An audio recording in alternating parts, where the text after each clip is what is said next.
Yo, so it's the Tuesday now after 4th of July weekend and the first run on the jet boat. Did phenomenal actually after 2 days of it not running while we were up there. I got it running. Ton of help from my buddy Sean up there. Took our other buddy John out in it, and he has a decently built jet boat as well. We kind of came up with a couple weird things. There's some little stuff, like I had my oil pressure sending unit wasn't working. It's also around 70. It porpoises so bad, like it starts actually shooting itself out of the water. So that's something we're gonna have to look at. I believe it has something to do with the droop, so we just ordered a high-tech billet, straight snoot, wedges, stud kit, Drew Fab steering pin kit. I think that's kind of it for back there for now. I do want to do a ride plate and stuff, but we're going to start there. Also got a, for the Bull Primajet, I got a T, a female to male T with a 1/8 inch NPT side port, and we are going to run a nylon tube all the way to the front of the boat and throw a bowl pressure gauge in, so we'll be able to start figuring out with wedge adjustments, ride plate adjustments, all that stuff, where we get the most bowl pressure, which means the most power. We also figured out you cannot take the spark plugs out when the headers are on. I didn't notice that until I needed to take the spark plugs out this weekend. If you see here, the angle that these plugs are at are pretty drastic, and they almost ride like center of the bolt. And on this guy, that puts us, like, the plug literally sat here. It's like if you took the boot off, you were fighting to get it back on over this. So these guys are just temporary for this year. I will have some way cooler ones, I promise. But this is what we got for now. So I found the angle of that with a good old trusty angle finder here. And then just match that across. You see all the lines. And then we did that. Chopped all those guys out. I was originally going to just open up that pocket, but these things are always so hard and you have to fight the piss out of them to get them to line up. Like, this is going to be so much better. And people say it helps a lot with vibration as far as like them kicking bolts out. But so we're doing that. We also have these all oiled up right now. Oh, got a little happy with the grinder. These are getting all oiled. We're gonna yank these guys because I'm afraid that the overlap of the cam is so high that it might suck water back in. So we're just getting rid of the water lines. We already pulled the water lines out of the boat and then just capped it off. I had that set up from last year. What else we got going with these? These are also going to get chopped at the bells. We're gonna get rid of the bells, chop them there. So we still save the logo, but the bells need to go because those are dorky. And then we are going to Cerakote them like a metallic flat silver, if that makes sense. I think it'll be pretty cool. But yeah, as far as right now, I'm gonna clean up the mating surfaces of these just because they've been on and off so many times. And then we're gonna round off all these edges will all get kind of rounded to match, you know, that kind of look. So I'll get the flapper disc out and clean all that up, and then we can actually, before I toss them back on, we need to build the new studs as well. These I just was all thread from Home Depot or something last year, so it's just galvanized. I have stainless all thread because they need to go down so low, and then they are going to get, my buddy has a lathe, he's gonna mill them to kind of match, like, you know, kind of like a stud, you know, nice round. And these are ARP studs, and they don't come with 12-point nuts, which is just insane to me. So I need to order those too. But yeah, a bunch of stuff. We're gonna start checking off the list. Well, I got bored and took a little pause on the jet boat because I'm waiting for parts. And I picked up a set of 40s and put them on a set of stocks I had in the backyard just to see what it would look like. I gotta say, I like it. Dude, I should really get this thing running now. I mean, come on. Beefy. And I threw my 2-inch spacers on it, so it's a nice little poke. I'm gonna throw a bumper on it and some headlights that don't look like that. I might have gone a little overkill with the full pressure hose here. I'll clock that a little bit. But originally that was supposed to just be like a nylon tube ran up over and just straight to the front for a temporary gauge. But well, you know, we gotta overcomplicate things. All right, so today we got some stuff kind of done did. We got some stuff taken care of. For starters, tore the old motor apart. There's the rod that failed. Well, I'm assuming the bearing failed. Got hot. Got very hot. Blew apart. But that guy's all torn apart. Going to the garbage. What else did we get after? New sending unit. Just threw that on. New ARP carb bolts. Bowl bolts. What did I do? Oh yeah, I was tired of my tools kind of not having a home, so little Milwaukee pack out mounted up there. It's actually a lot easier to get to than you would think. That's pretty simple. Oh, my new gas caps came in. Those are upstairs though, so you guys won't be seeing those yet. Oh, put all the plugs came for the water lines. Just stainless hex head plugs. So I'm about ready to put these back on. The new exhaust manifold gaskets came too, but I need to do these stainless studs first. Then those can go back on for good. Still waiting on the parts to tear this pump completely apart and do all that over again. It's all in the details, man. These are gonna be the cleanest valve cover studs you've ever seen. I'm getting in there. That's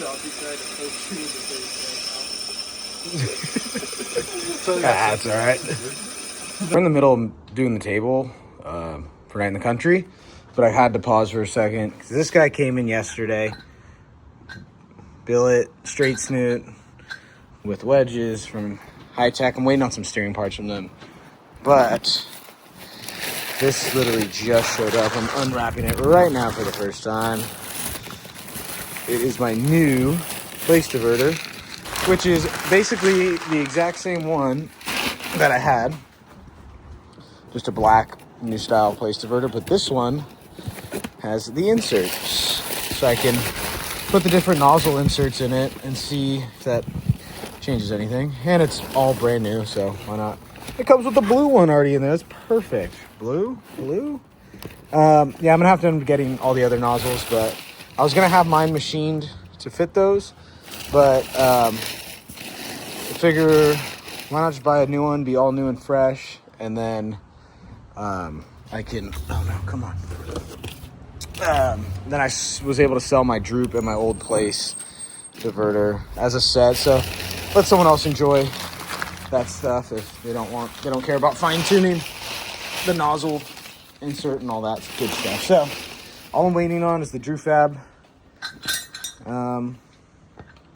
pins, their style pins, and the stud kit, which will go right back on. Oh, and then the steering extension. Yeah. Alrighty, so we're back from our trip to Nevada on to Earrington. And I kind of slept some of the day away on Sunday after driving, tailing the whole way back. But some stuff did come in, so I kind of wanted to start getting stuff put on here. This thing's filthy, but we got a new steering jam nut just because the other one didn't look as nice. And I think I'm actually going to have to back this up a bit because this is way too long. This is backed all the way in, or I need to shorten this guy. They said you need the 10-inch extension. I really don't think I did. I think I could definitely have gone away with the 6-inch one, but oh well. Yeah, we'll have to deal with that. Worst case scenario, I have to cut it down and re-drill that hole. So not a big deal. But I did get all of the studs put on. So I ordered stainless studs, whole 2 sets of stainless studs because they come in sets of 8 from Drew Fab. They weren't coming in. I called him and he's like, yeah, I'm out of stainless ones. I said, I need my boat ready. So he sent me, he had ARP directly drop ship steel studs. He sent me the nuts themselves. just for temporary until the stainless ones come in. So whatever, right on. I appreciate him for taking care of it. But yeah, so they're a little shorter than I'd like. Maybe just because the wedge setup, but oh well. The wedge running at 0 right now, just until we figure out how this thing does. Yeah, all I'm doing now is I currently got to go through and torque those still, but they're fine for now.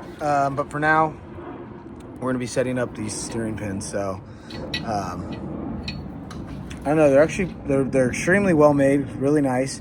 It's a super tight tolerance here on this top shoulder for inside, specifically the high-tech snoot. You know, he makes them for all different, for the place, for Berkeley, for everything. So we're going to drill and tap those 4 bolts. Then it will get, let's see here, we'll get one of these little plastic washers on the inside to give the nozzle something to steer on. And then, which I didn't know, so I didn't look that deeply into it. Sorry, I completely lost my voice this weekend. If any of you know, when you install these, so there's a set screw that goes right here, basically, to hold the pin in place. So we're going to be drilling that out and putting a grease fitting there, which is cool. I didn't know that was part of it, but it is, to keep these O-rings lubricated. So, all right, so we almost have everything back on. Got to put the screws back in that guy. Got the oil fittings, or the grease fittings, sorry. I was just going over the steering, and on their website, on High-Tech's website, it said I need the 10-inch extension if I'm doing any of their extended snoots. And that's just a blatant lie. I even have this nut backed all the way in. And this is still way too long. They offer a 6-inch, which will work perfectly, but won't be here by this weekend. So I think I'm going to take this guy, scoot that hole forward 4 inches, drill it, and then I'll lop off whatever I got left. I got to cut off, but it's just kind of annoying, but it is what it is. And we will get it taken care of. And hopefully I can drill this hole straight enough on the drill press. I could chuck this guy up nice and straight so that everything lines up right. Well, I'm a little like OCD or ADHD or 88 at one of them. I think it came out pretty sweet, but anyway, I'm re-threading that from fine thread, which is safer, I understand that, to coarse thread because I have so many ARP coarse thread bolts. I'm not buying a whole nother pack of bolts just for that. But I wanted to put a cotter pin in the bottom of it, so I put it all the way through and tried to drill a hole. Totally botched it with that little tiny drill bit and snapped it and all that. So I was like, oh, it just needs a flat spot in it, and I could drill the hole. And I was like, how cool would it be if I actually turned it down to look like the studs and then drilled the hole? And I did that without a lathe. Excuse the mess, but yeah, I used the old hillbilly lathe here, chucked this guy up in the drill, and was running this flapper disc and sanding disc. Got it pretty close, so we're just gonna drill a hole in this to put a cotter pin, just in case the steering nut wants to back out. At least we don't fully lose steering and crash and die and all that. Well, now that I figured out I'm a goddamn mill specialist, there's the original one we did. Now, turn that one down, gonna drill a hole in it. Just turn this one down, gonna drill a hole in it. Well, short intermission from the jet boat. This is Tom's SEMA rig 2.0. Check out that thing. Oh, hell yeah. Went to SEMA, 2 years ago? 2 years ago. 2 years ago, we were on a FTS 7 to 9 in the front and this airbag kit in the rear. And this year we're going solid axle front and back, 4-corner air. So the rear's staying pretty much the same as what it was. And sit a little higher. Little smidge higher. And so what we changed up the center cradle. It'll be a new center cradle for the 4-link front and rear. And so a 2017 Ford axle. Yeah.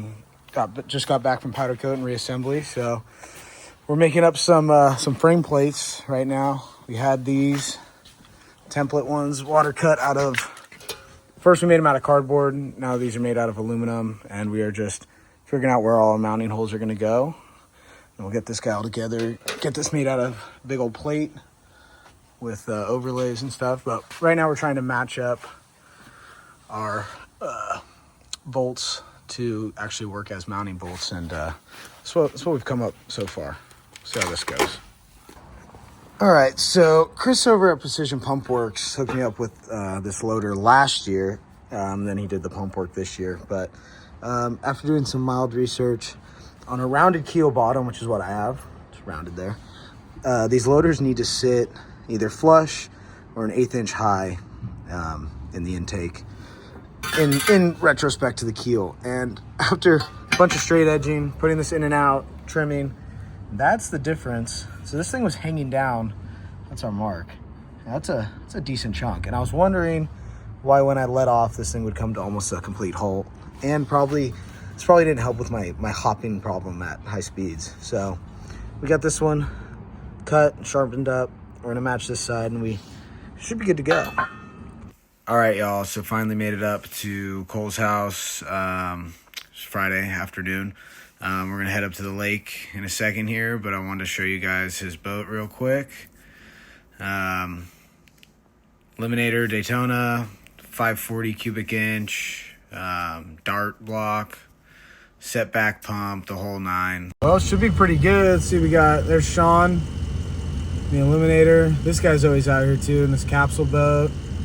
That guy, Kyle, you can see the yellow and orange boat up there. That's a pretty nice Eliminator as well, so should be a cool little turnout.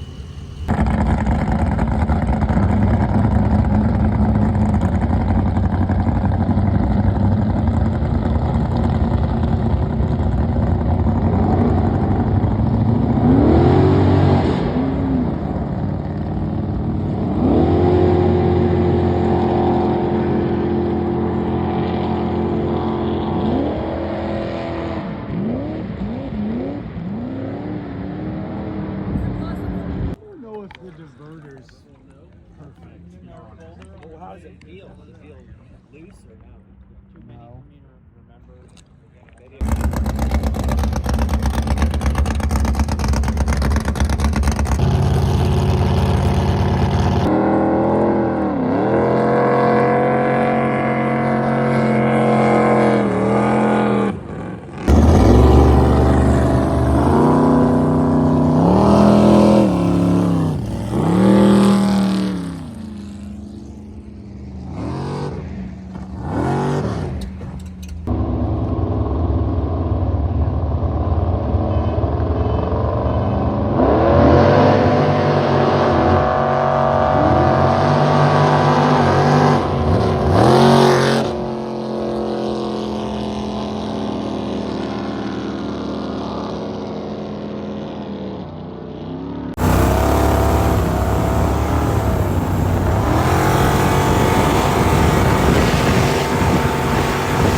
Well, the boats did really well today.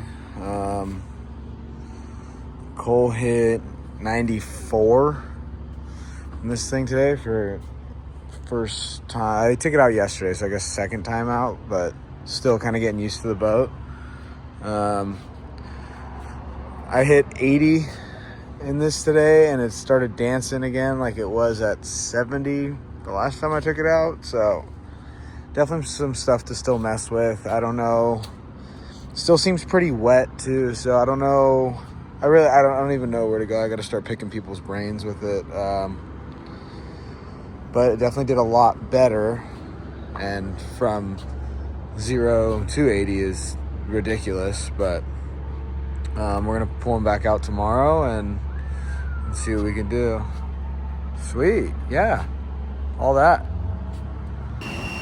Well, I ran out of gas in that tank yesterday, and this one's probably a little over half, or maybe half. The 110's the most I could find around here, so I'm hoping that mixes with the 116 and it's close enough.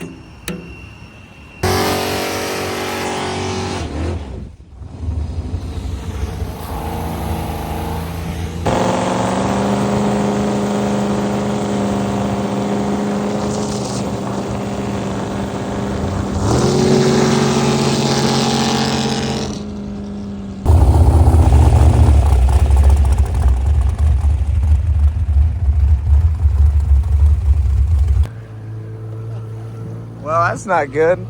Something let loose. There's a lot of noise happening, and I shut it off. Hopefully before it got any worse. It sounded valve train. It sounded light and pingy, but it was definitely a very noticeable clack going on. So hopefully it's just something stupid, something up top. I don't have to tear too far into this thing.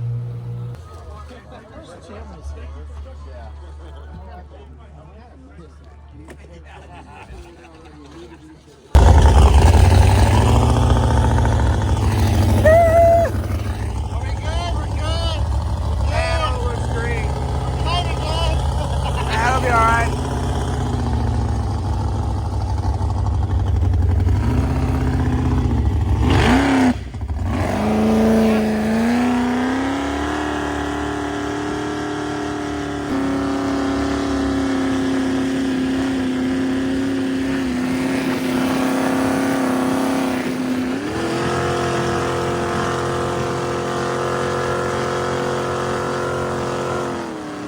Well, let me tell you guys this. I know we were kind of hemming and hawing on how hurt the motor was. She's hurt, so stay tuned for the next video next week. It's going to be ripping this thing apart.